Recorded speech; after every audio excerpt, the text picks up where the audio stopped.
My name is Evelyn Harper, 58 years old, and I've spent 25 years building a tech empire in San Francisco, pulling in $50,000 a month as a cybersecurity consultant for Fortune 500 companies.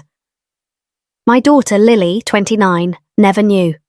To her, I was just a quiet mom who worked long hours at a boring IT job, lived in a cozy Oakland bungalow, drove a 10-year-old Honda, and shopped at thrift stores. I never corrected her assumptions. Why? Because I grew up in a small Midwest town where flaunting wealth got you ostracized, not admired. I learned early that real strength lies in what you do, not what you show.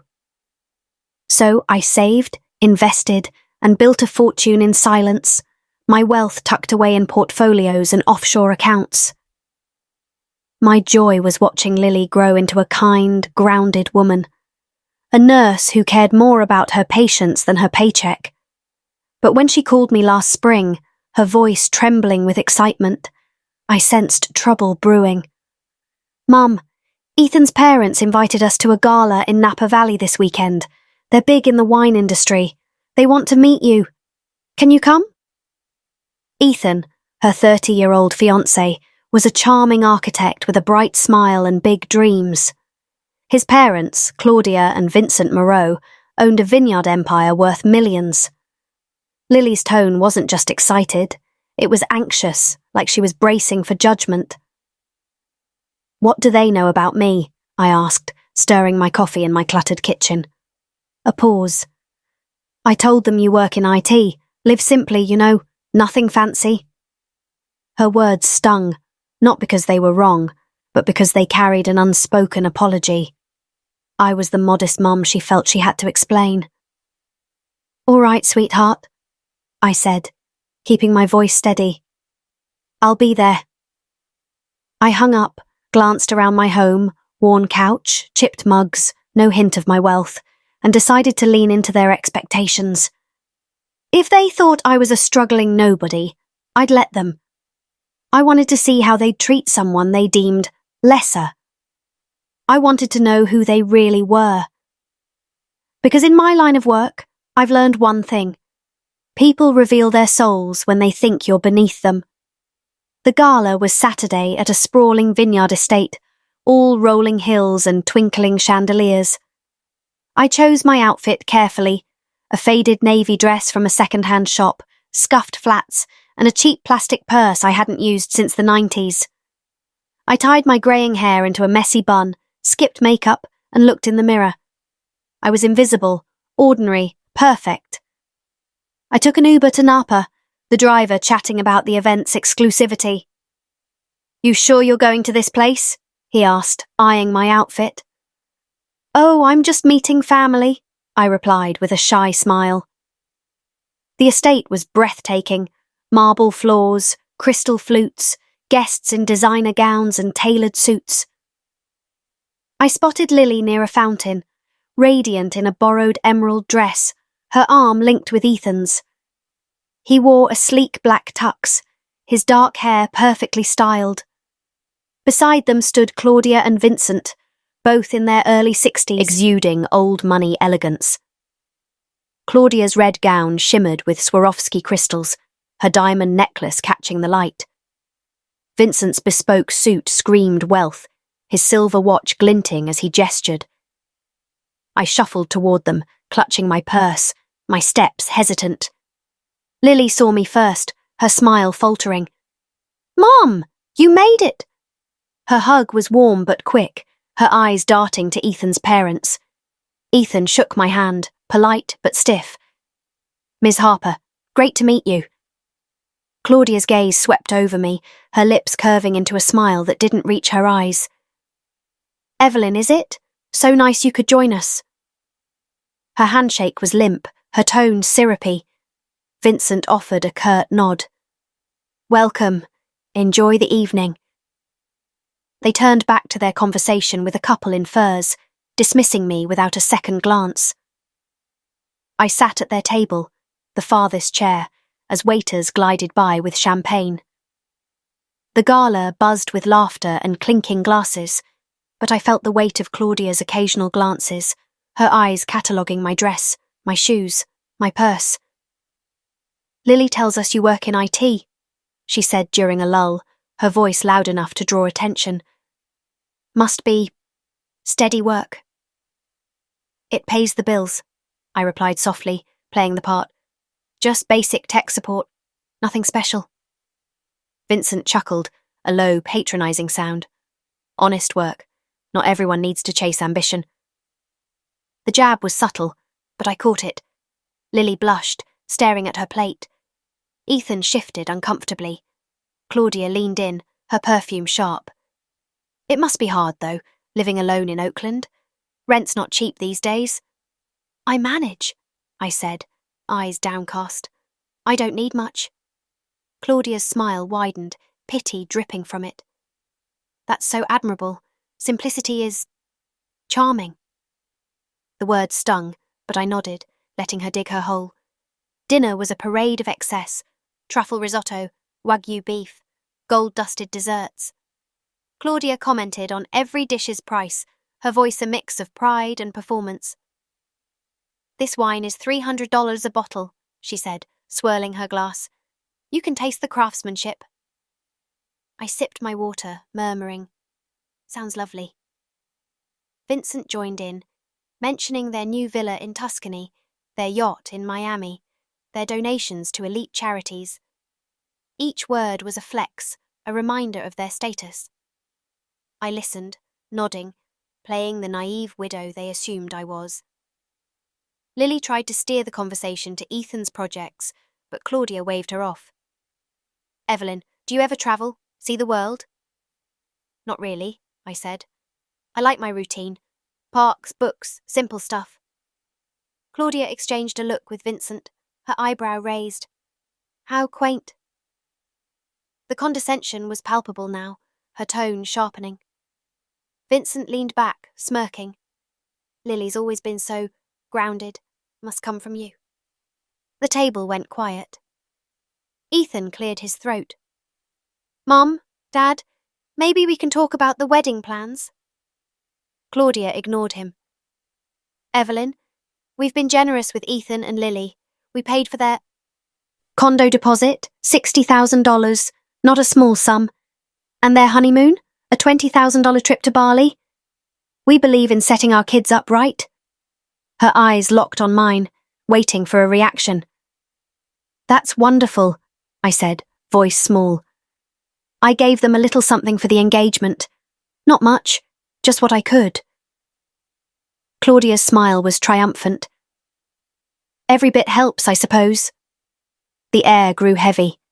Lily's hands twisted in her lap. Ethan stared at the table. I kept my face neutral, but inside, my resolve hardened. They thought they could measure me by my outfit, my simple life. They thought I was a burden, a nobody. I let them talk, let them reveal their shallow hearts.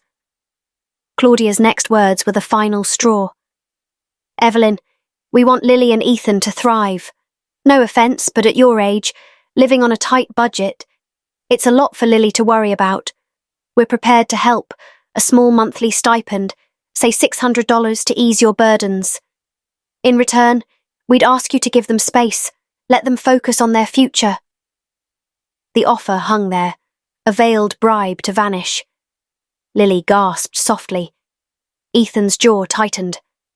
I set my glass down, my movements slow, deliberate.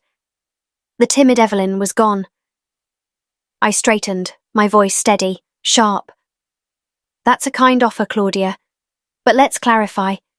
You're offering me $600 a month to stay out of my daughter's life?" Claudia blinked, caught off guard. "I wouldn't say it like that. We just want to help." "Help," I repeated, my tone ice cold.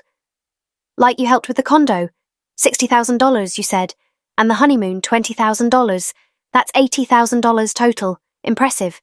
But tell me, what did that buy you? Loyalty? Respect? Or just control?" Vincent's face darkened. "Watch your tone, Evelyn." "No," I said, standing. "You watch yours.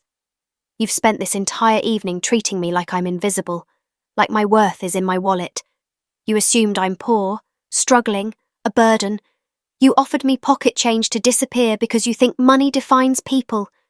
Let me show you how wrong you are. The table went silent. Guests nearby turned, sensing drama. Lily's eyes widened. I reached into my cheap purse and pulled out a sleek titanium card, my company's elite expense account, reserved for top-tier clients. I slid it across the table. This is my corporate card, unlimited limit.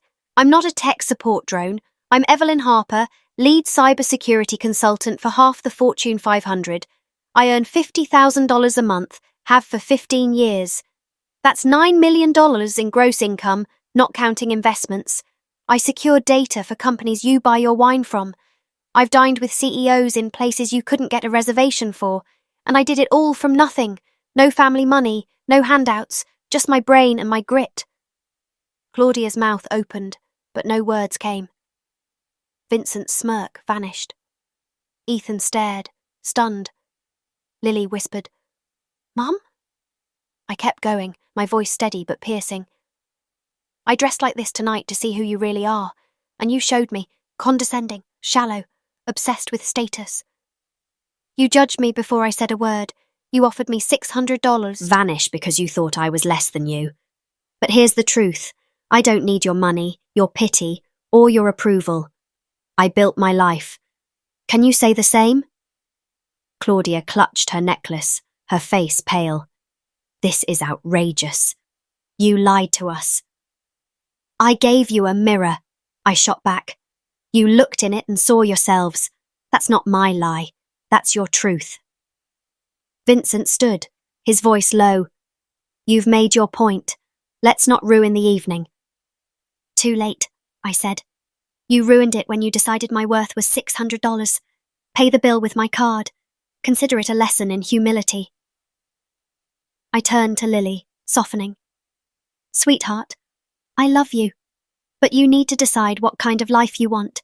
One built on love or one chained to their wallets. I walked out, head high, leaving whispers in my wake. Ethan caught up to me outside, his face a mix of shock and admiration. Miss Harper, I had no idea. I'm sorry.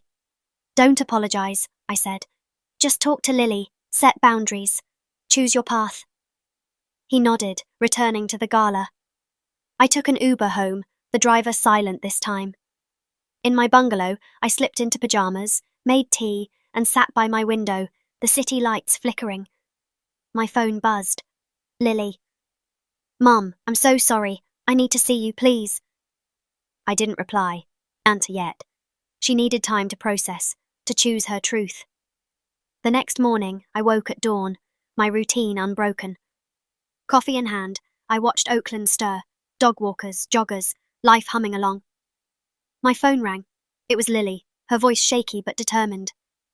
Mum, can we talk? Ethan and I. We had a long night. I sipped my coffee. What happened? She exhaled.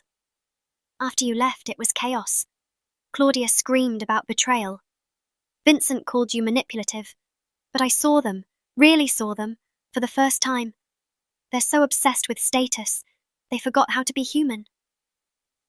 I listened, letting her spill. I told them they were wrong to treat you like that.